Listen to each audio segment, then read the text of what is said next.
Barcelona 2, Villareal 0. And what a way to end the 2025 calendar year as Barcelona get their 7th straight win.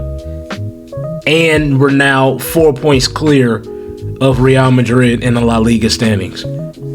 Great game, great result. Going to mean a lot down the road for sure. But an impressive performance, especially in that second half from Barcelona.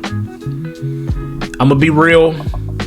In the first 15 or so minutes, Villareal was all over Barcelona. The amount of times the back four, the midfield gave the ball away sloppily, that allowed Villareal to go on a break. And if they had better quality, we'd be down 1-0, 2-0 before Rafinha's penalty. But like we've seen week in and week out with Barcelona, we will concede a lot of opportunities. But I believe that Hansi Flick is okay with conceding that because only a handful of teams will actually punish us. That's why I believe in Europe, it don't seem to work as well because we're playing against a higher quality level of opponent. But in La Liga, you can tend to get away with it. And I believe in the first 15 or 20 minutes of that match, we were getting away with it. Once Rafinha drew the penalty, we went up 1-0. And then that red card happened in the 40th minute. From there on, Barcelona had control of the match. And it was less chaotic in that second half for sure. But you expect that when your opponent is down to 10 men. It wasn't the prettiest game to watch. It wasn't the easiest game to watch. But when you're in the title race and you go on the road against a team that's also, I won't say Villareal's in the title race, but they're definitely in a Champions League qualifying position. And they've been playing really well in La Liga. Champions League is another story. They've been god-awful in the Champions League. But in La Liga, Villareal has been impressive. So to go there, not have the type of performance you may have expected, but to still get out of there, I was going to say relatively healthy. We have to check in on Koundé. But to get out of there relatively healthy and to get all 3 points before this break, to put us 4 points clear, we still got a long way to go, but Barcelona has La Liga in control. And I'm very happy with the performance that Barcelona put forward today. Getting into the lineup, it's a lineup to me what you expect to see. If I can get this to switch over.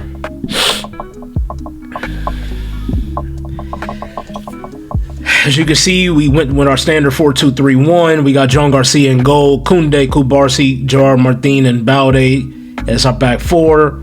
Eric Garcia, Frankie de Jong, Rafinha, Fermin Lopez, Lamine Yamal, and Ferran Torres.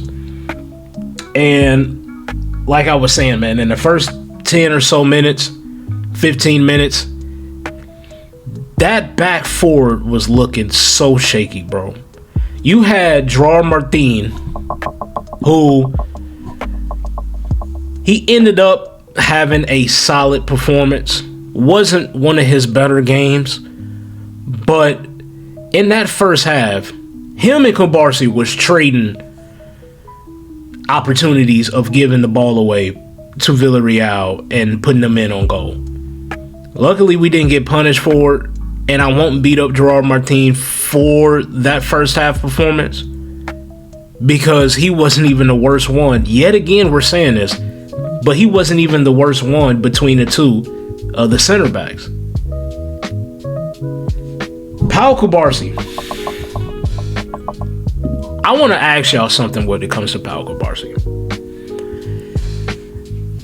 Do we need to consider maybe putting Eric Garcia back at center back, at right center back, and maybe have Kubarsi rested here and there? What is going on with Kubarsi compared to what we seen from him last season? When I watch him now this season, he does not seem as confident on the ball as he did last season. He tends to make more mistakes, gives the ball away more. And I'm just like, this is not the Pau Kubarsi that we were seeing for the last year and a half, 2 years. And I know he's only 18. He's still raw. 18, 19, I'm not sure. But teenager, nonetheless. He's not the finished product by far. But I'm just like, are we doing him any favors by asking him to play week in, week out? Even when he's not having his best performances and probably should be rotated, we're still asking him to play. Is this good for his confidence? Should we want to see more of that going forward? Do we think he needs to be rotated more? Now, the conversation would have been better to have prior to the Christensen injury, and it looks like he's going to be out for the next 4 months. So, with him being out, Eric Garcia in the midfield, Ronald Araujo, the less I say about him, the better. Now Koundé, who can rotate at the center back position, even though we haven't seen that really often at all, really. He's now hurt. We really don't have an option but to continue to play Kubarsi. But I don't know, man. When I've been watching Kubarsi lately, he hasn't been playing like to the level that I've expected him to. I felt like he's taken a step back, and maybe him being rotated out here and there could do him a favor. I don't know. Y'all let me know what y'all think on that. But I've been noticing Kubarsi's performance over the last several months. Really, bro, all season, he didn't have moments where it's just like, what are you doing? Giving the ball away, putting teammates under pressure when he should have seen that that's not a player you should pass the ball to. He did that to Gerard Martin at one point in the match. That led to Gerard Martin giving the ball away, and they were in on a counter. It's just confusing, and it because I don't want to be frustrated at a teenager who's asked to play week in and week out and control the back line for Football Club Barcelona. But surely the coaching staff has to notice this, surely, because Pau Kubarsi is better than this, and hopefully, over time, he ultimately gets this fixed. But that back four, as a whole, like I said, Gerard Martin had moments where he gave the ball up. Balde, I try to be truthful when I talk about the players. I don't really go off what everybody else feels about a player, so my opinion can be completely different from the mass public. And right now, me being 100% real with y'all, Balde has to be better than this. You can't tell me the Balde we seen the year Xavi won La Liga, that Balde that we were watching then, and the Balde we see today, you cannot convince me that Balde today is better than what he was then. And I don't know who you want to blame for that. Some people try to blame Hansi Flick's high line, and it don't work well with Alejandro Balde's preference, and people make excuses for him and all of this. And I'm just like, look, I'm not shitting on the player. I'm not saying he's worthless. He just hasn't been good enough to me. One of my criticisms with Balde's performance in the final third, week in and week out, has been he doesn't have a killer pass in him. Like, when he overlaps on the left-hand side, his crossing is awful. His low crossing is awful as well. I'm just being real. Sure, he's pacey, and sure, at times he can go on a run where he can dribble and beat 2 or 3 players. But if he's not doing that, I'm asking the question, like, what else are you really doing, bro? He's okay defensively. Not great. He's not bad. He's just okay. But in the final third for our fullbacks, again, I've been a Barcelona fan for a long time, so there's been a standard set at these fullback positions. These fullback positions get up and down. They control their width. They defend well, but more importantly, they contribute something going forward. And when I watch Alejandro Balde's performances game in and game out, I get so frustrated when he gets the ball in the final third and he just don't know what to do with it. His crosses are sporadic, all over the place, never hits his target. I don't know. We don't have any other options at left back because his backup is now solidified himself as the left center back. I guess you could go with Joffrey Torrens, but outside of cup matches, he hasn't really played. So we're going to have to continue to watch Alejandro Balde play through this. And hopefully we see some improvement here soon. But I haven't been impressed with his performances this year. And people putting him in the talks with the best left back in the world, y'all need to stop. Y'all just have to stop and admit that he's taking a step back. I'm not giving up on him. I believe he's only 22 years old, so he's still relatively young. But I just want to see more from Balde. That's all. I don't think that's too much to ask. Another player I want to talk about who's becoming a polarizing figure in this squad is Frankie de Jong. I'll be real. In that first half, I thought he was poor. But it wasn't just Frankie de Jong. It was everybody in that midfield. Eric Garcia didn't have a good first half. At least under possession. Defensively, going back and winning the ball, Eric Garcia was fine. But going forward, Eric Garcia just does the basic things, and he couldn't even really pull that off. He lost the ball a good amount of times in that first half. Fermin Lopez, you barely even seen him after the first 5 minutes. So I won't just single out Frankie de Jong by saying he had a poor first half, because I believe everybody in that midfield had a poor first half. But Hansi Flick clearly said something not only to the team, but specifically to Frankie de Jong, and you've seen that to start the second half. Obviously, we're a man up, so it's a bit easier to have this control, but it looks like it was an emphasis made at halftime that Hansi Flick looked like he went to Frankie de Jong and was like, I need you to control the match more. Next to Eric Garcia and Fermin Lopez, who's really like a shadow striker, you really have to control and dictate this tempo in this second half more than what you did in that first half. That first half, it was like a basketball game. It was just in the end. In the second half, that didn't happen. Like I said, Frankie de Jong was more controlling in that second half. He was spamming passes out wide, controlling the ball. I thought he really had a good second half. He ended up getting an assist on Lamine Yamal's goal. I thought his performance in the second half was a lot better than in that first half. But when you go online and you see people talking about Frankie de Jong, they're going to constantly remind you how shitty he is, how overrated he is. And I just think people either A, severely underrate him, or B, severely overrate him. I think Frankie de Jong is a fine player, and when he has his moments of brilliance, we need to call it out. And when he don't play well, we mention that as well. But it needs to be a balance, because I don't think he's as bad as what people try to make him out to be. Going to our next player here, Rafinha, man, have we missed you? I mean, just from the first minute on, he's always at it. You know he's going to get the pressing from him.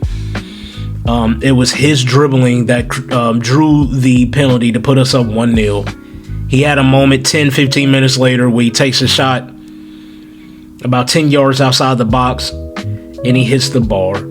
I mean, it's just what we miss with Rafinha is obvious. You can see it physically, like with the pressing and tracking back and all that stuff, right? But also with Rafinha, the sheer goal scoring numbers he gets from a player who normally is out wide or drifts into the midfield, it's really impressive. Like, I still don't understand how he wasn't in the FIFA Pro World 11. He's one of the better players in the world, and his impact, he impacts the game in so many different ways that you really just can't put a value on a player like Rafinha, especially when he's missing. You can't.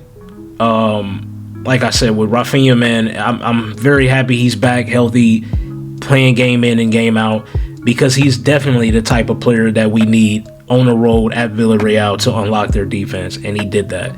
And shout out to Rafinha, man. I thought, like I said, he had a really good game. Looking at his numbers, he had a goal. He created one big chance. He had 2 key passes, a few shots, a couple dribbles.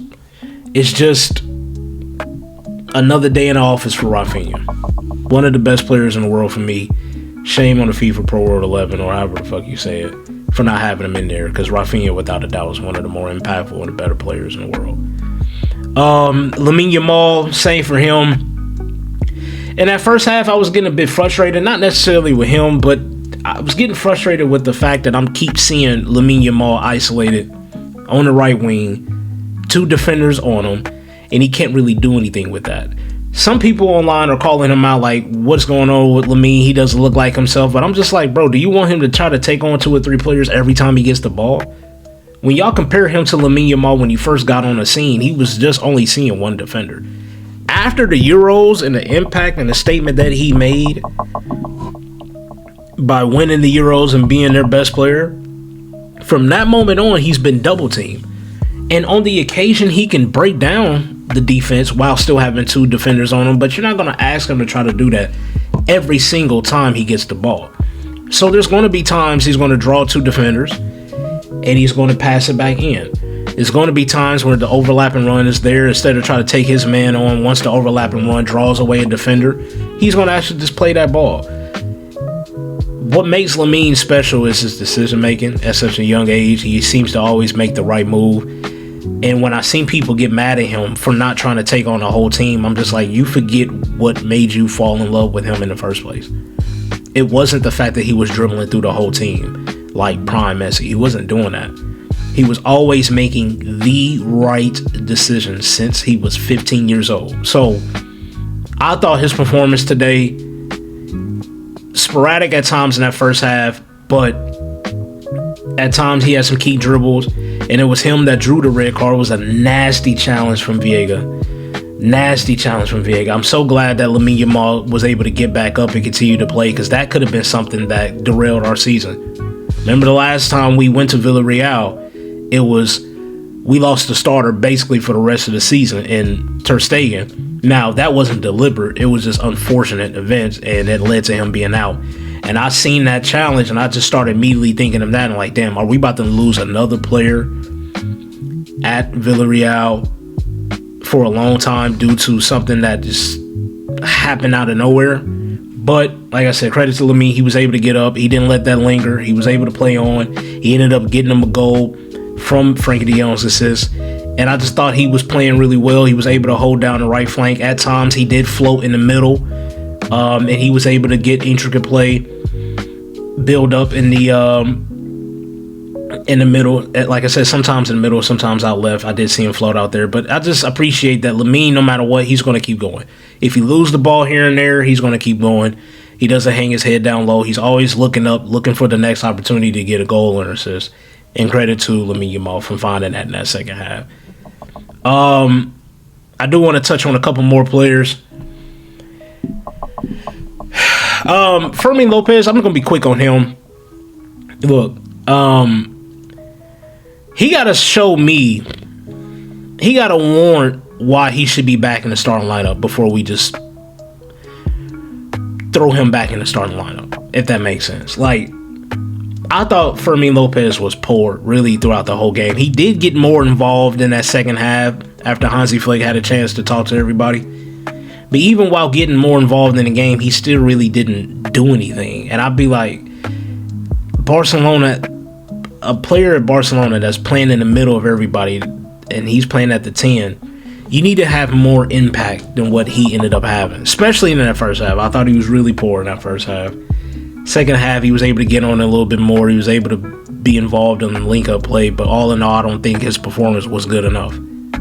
And if you ask me, who do you want starting right now between Fermin Lopez and Rashford, I'm going to go with Rashford. I'd rather have Rashford out left, Rafinha floating around in the middle, and Lamine Yamal out right, or vice versa. And you can put whoever up front. But it just seems like the last couple games I've been watching of Fermin Lopez, I've been kind of saying the same thing. Like, he needs to put in a performance off the bench to warrant him being forced back into the starting 11. And I haven't really been seeing enough of Fermin Lopez here recently to kind of warrant him being in the starting 11. But hopefully, with more game time as we get further into the season, we can hopefully start to see that. But last and definitely not least, John Garcia. Man, look, I'm going to be real. I think John Garcia was the man of the match. And you probably thinking, Barcelona wins 2-0. They went down to 10 men after the 40th minute.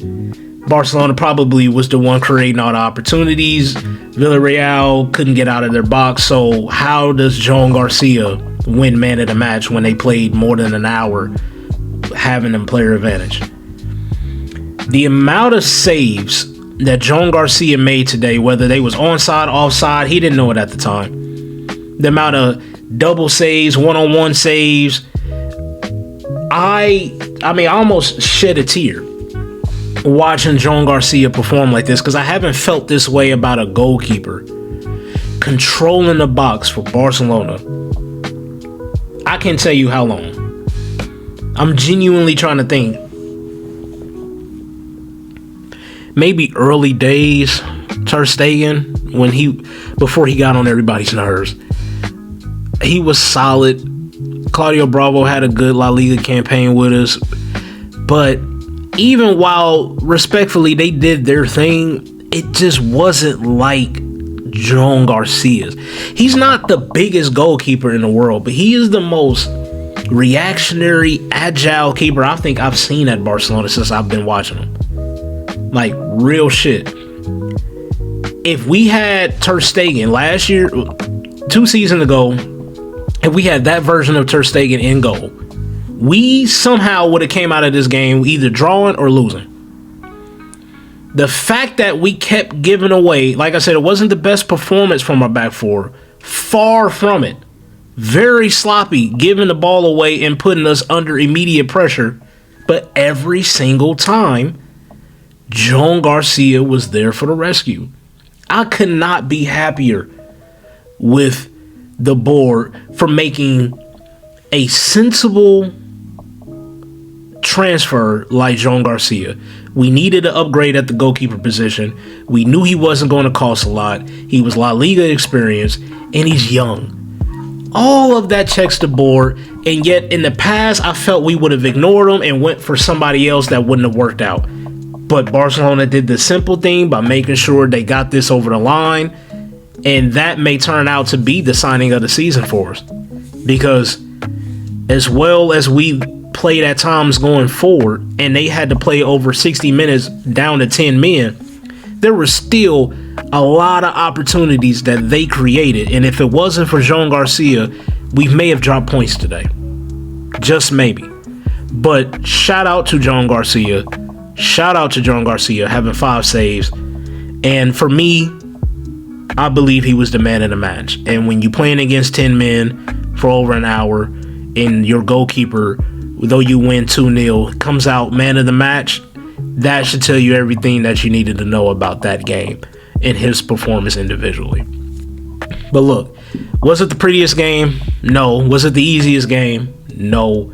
But like I said, in a title race, it doesn't matter. You want to get all 3 points, and you're playing against a club who's now fallen to 4th, but mind you, they still have 2 games in hand. So if they take care of those 2 games in hand, they'll be at 41 points. They'll be just right behind Real Madrid, and they would have jumped back in 3rd of Atletico Madrid. So I do think they will do that. Let me just see real quick who they play.